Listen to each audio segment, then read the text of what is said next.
तो भोपाल से बड़ी खबर आ रही है, जहां एमपी बीजेपी की बड़ी तैयारी। अप्रैल में प्रदेश कार्य समिति की बैठक की तैयारी। बैठक के पहले हो रही संगठन की सभी नियुक्तियां। नवरात्रि में एमपी बीजेपी में नियुक्तियों का दौर। महिला मोर्चा और पिछड़ा वर्ग के बाद अब एसटी मोर्चे में नियुक्ति। संभागीय प्रभारियों की नियुक्ति होगी। तो संभागीय प्रभारियों की नियुक्ति होगी। पार्टी प्रदेश टीम में संतुलन, अनुभव और सामाजिक प्रतिनिधित्व को ध्यान में रखते हुए बदलाव कर सकती है। अप्रैल में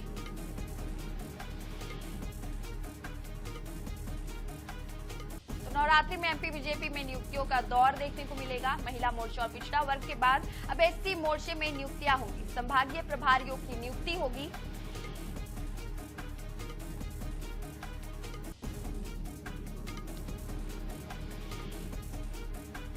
तो इस खबर में ज्यादा जानकारी के साथ ब्यूरो प्रमुख अनुराग मालवीय जी हमारे साथ भोपाल से लाइव जुड़ गए हैं। अनुराग जी, नवरात्रि में एमपी बीजेपी की प्रदेश कार्य समिति की बैठक होगी। अप्रैल में होने की ये संभावना है। बैठक संगठन में बड़े बदलावों और नई टीम के गठन के संदर्भ में काफी महत्वपूर्ण मानी जा रही है। क्या कुछ ज्यादा जानकारी है आपके पास?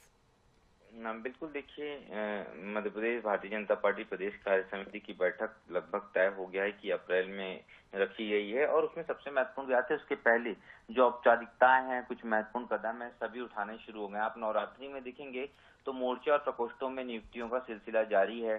पहले पिछड़ा वर्ग, फिर महिला मोर्चा और उसके बाद में कल जो है अनुसूचित जाति मोर्चे में नियुक्तियां की गई है। और ये बिल्कुल स्पष्ट, जैसे बीजेपी प्रदेश अध्यक्ष हेमंत खंडेलवाल ने कहा भी था कि हम संगठन की नियुक्तियों के ठीक बाद कार्य समिति का आयोजन कर देंगे। तो उसी की ये पूरी तैयारियां हैं और निश्चित रूप से बीजेपी के जो प्रदेश अध्यक्ष हेमंत खंडेलवाल हैं, उनके नेतृत्व में पहली प्रदेश कार्य समिति की बैठक अप्रैल में आयोजित होने जा रही है। जी, तो भोपाल में होने वाली इस बैठक में नई प्रदेश कार्यकारिणी का ऐलान किया जा सकता है।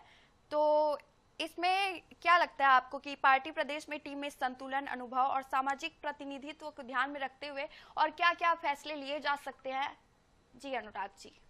देखिए, प्रदेश कार्यकारिणी की घोषणा पहले ही हो चुकी है। इसको प्रदेश कार्य समिति होती है, पूरे प्रदेश के जो भारतीय जनता पार्टी के प्रतिनिधि होते हैं उनके साथ एक बड़ी और सामूहिक बैठक, जिसमें पूरे प्रदेश में पार्टी की स्थिति के संदर्भ में बात की जाती है, फीडबैक लिया जाता है, सरकार की कार्यप्रणाली के संदर्भ में चर्चा होती है और समन्वय की बात होती है। तो ये बैठक उस संदर्भ में आयोजित होगी। उसके पहले ही नियुक्तियां अधिकांश हो चुकी हैं। जो कुछ एक बची हैं वो हम देखेंगे कि इस हफ्ते पूरी नियुक्तियां हो जाएंगी और उसके बाद प्रदेश कार्य समिति की बैठक का आयोजन होगा। जी, बहुत शुक्रिया अनुराग जी आपका तमाम जानकारी के लिए।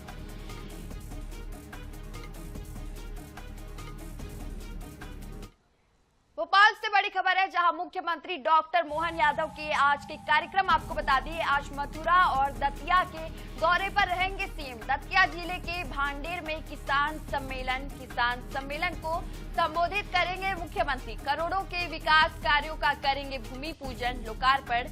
भांडेर को छात्रावास की भी सौगात देंगे। तो किसान सम्मेलन को संबोधित करेंगे डॉक्टर सीएम मोहन यादव। भांडेर को छात्रावास की सौगात भी देंगे मुख्यमंत्री डॉक्टर मोहन यादव के आज के कार्यक्रम आपको बता दें। आज मथुरा और दतिया के दौरे पर रहेंगे सीएम।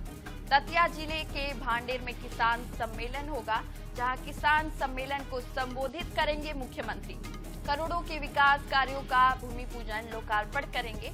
भांडेर को छात्रावास की सौगात भी देंगे।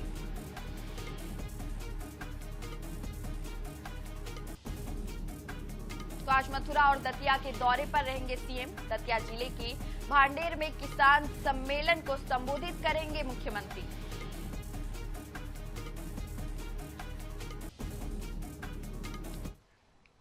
छत्तीसगढ़ में नक्सलवाद के खिलाफ चल रही लड़ाई को लेकर उप मुख्यमंत्री विजय शर्मा का बड़ा बयान सामने आया है, जहां डिप्टी सीएम विजय शर्मा ने कहा है कि यह लड़ाई अब अपने निर्णायक चरण में पहुंच चुकी है।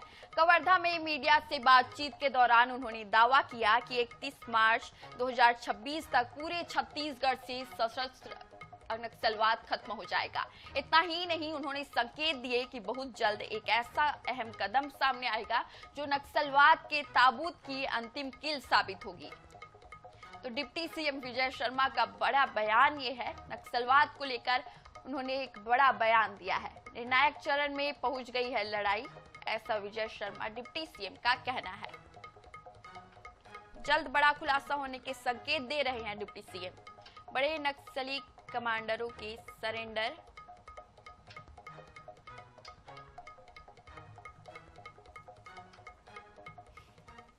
कल ही एक ऐसा विषय सामने आएगा जो अंतिम कील होगा, अंतिम प्रहार होगा नक्सली संगठन पर, और वह भी नक्सली संगठन फिर समाप्त हो जाएगा। 31 मार्च 2026 तक समूचे छत्तीसगढ़ से सशस्त्र नक्सलिज्म समाप्त हो जाएगा। छत्तीसगढ़ अब खेलों के नक्शे पर एक नई पहचान बनाने जा रहा है। पहली बार प्रदेश में देश के पहले खेलो इंडिया नेशनल ट्राइबल गेम्स 2026 का आयोजन होने जा रहा है। 25 मार्च से राजधानी रायपुर में शुरू होने वाले इस मेगा इवेंट में देश भर के हजारों खिलाड़ी हिस्सा लेंगे। आदिवासी प्रतिभाओं को राष्ट्रीय मंच देने वाला ये आयोजन न सिर्फ खेलों को बढ़ावा देगा बल्कि संस्कृति और परंपरा की झलक भी दिखाएगा। कैसी है तैयारियां और क्या है खास, देखिए इस खास रिपोर्ट में।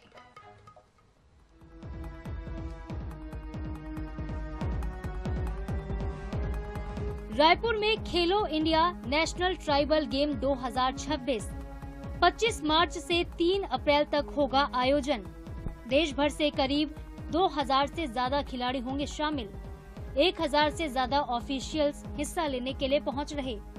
फुटबॉल, हॉकी, तीरंदाजी के होंगे मुकाबले। वेट लिफ्टिंग और स्विमिंग में प्रतिभा दिखाएंगे खिलाड़ी।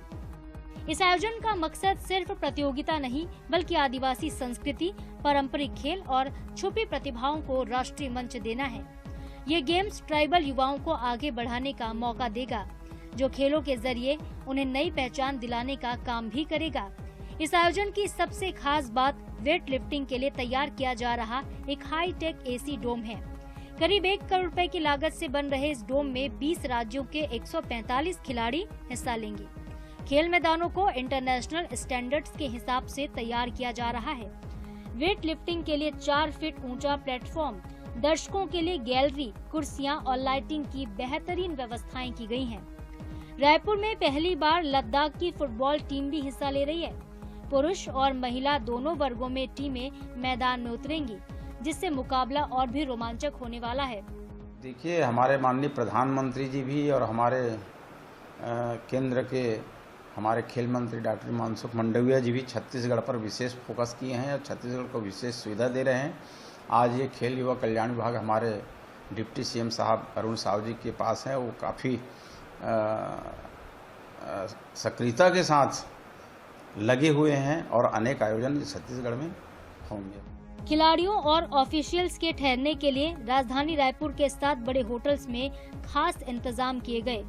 फुंडहर से लेकर वीआईपी रोड तक खिलाड़ियों के रहने, खाने और ट्रांसपोर्ट की पूरी व्यवस्थाएं की गई हैं। हॉस्पिटैलिटी पर करोड़ों रुपए खर्च किए जा रहे हैं ताकि किसी तरह की असुविधा ना हो। अंतर्राष्ट्रीय स्विमिंग पूल में स्विमिंग प्रतियोगिता, फुटबॉल ग्राउंड रविशंकर विश्वविद्यालय में फुटबॉल प्रतियोगिता और रायपुर के साइंस कॉलेज मैदान से लेकर अलग अलग स्थानों पर अलग अलग गेम्स खेले जाएंगे। खेल के नक्शे में छत्तीसगढ़ नया इतिहास रचने जा रहा है, क्योंकि देश का सबसे पहला ट्राइबल्स गेम छत्तीसगढ़ की राजधानी रायपुर से शुरू हो रहा है। 25 मार्च से 3 अप्रैल तक राजधानी रायपुर में देश का पहला ट्राइबल गेम्स आयोजित हो रहा है। उसको लेकर के तैयारियां भी पूरी कर ली गई हैं। तस्वीरें आपको दिखा रहा हूँ जहां पर ऐतिहासिक तरीके से ये जो गेम्स के लिए यहाँ पर तैयारियां जो है वो की गई है। अगर बात करें तो वेट लिफ्टिंग, स्विमिंग, एथलेटिक्स, इसके अलावा आर्चरी, रेसलिंग, हॉकी, फुटबॉल जैसे अलग अलग खेल जो है वो आयोजित किए जाएंगे, जिसके लिए अलग अलग स्थानों को चयन किया गया है। खेलो इंडिया गेम्स के तहत पहला देश का ये ट्राइबल गेम्स है जो कि छत्तीसगढ़ में आयोजित हो रहा है और इसको लेकर के लगभग 2000 से ज़्यादा खिलाड़ी पूरे देश भर से जो है वो यहाँ पर आएंगे इसमें हिस्सा लेने के लिए, और उनके लिए व्यवस्थाएं भी जो है वो अंतर्राष्ट्रीय स्तर तक की जो है वो की गई हैं। इसमें अलग अलग गेम्स के साथ साथ जो तैयारियां हैं वो खास तौर पर वेट लिफ्टिंग में इस बार जो है वो काफ़ी चर्चा में रहने वाला है, क्योंकि वेट लिफ्टिंग में पहली बार ऐसा हो रहा है जब लद्दाख की टीम भी जो है वो वेट लिफ्टिंग में हिस्सा लेने के लिए पहुंचेगी। इसके अलावा अगर बात करते हैं तो स्विमिंग में, तो वहां पर अंडमान निकोबार की टीम भी जो है वो छत्तीसगढ़ की राजधानी रायपुर में आएंगे। उनके रहने के लिए अलग अलग होटल्स को बुक किया गया है। इसके अलावा वेट लिफ्टिंग के लिए गर्मी ज़्यादा है तो ऐसे में इंडोर वेट लिफ्टिंग के लिए खास तरीके का एयर कंडीशन डोम भी जो है वो यहाँ पर बनाया गया है। करोड़ों की लागत से डोम बनाया गया है। स्विमिंग की बात करें तो अंतर्राष्ट्रीय स्विमिंग परिसर में जो स्विमिंग का प्रतियोगिता है वो रखी जाएगी 25 मार्च से लेकर के 3 अप्रैल तक है। इसी तरीके से ये पूरा सिलसिला जो है वो चलने वाला है, जिसमें खेलो इंडिया के तहत अलग अलग खेल जो है वो यहाँ पर खेले जाएंगे। और राजधानी रायपुर में पहला मौका है जब देश का पहला ट्राइबल गेम जो है आयोजित हो रहा है। ऐसे में एथलेटिक्स से लेकर के कई अलग अलग तरह के खेल रहेंगे, जब छत्तीसगढ़ की धरती पर आदिवासी खेल प्रतिभाओं का हुनर जो है वो देखने को मिलेगा। फिलहाल तैयारियां यहां पर पूरी कर ली गई हैं और सभी को अब इंतजार है 25 मार्च का, जब खेल के इतिहास में छत्तीसगढ़ का नाम भी जुड़ने जा रहा है। कैमरा पर्सन भूपेश जांगले के साथ मोहम्मद सैन, आलिश 24/7 रायपुर। तो इसी के साथ इस बुलेटिन में फिलहाल इतना ही। छत्तीसगढ़, मध्य प्रदेश सहित देश दुनिया की बड़ी खबरों से जुड़े रहने के लिए बने रहिए हमारे साथ। नमस्कार।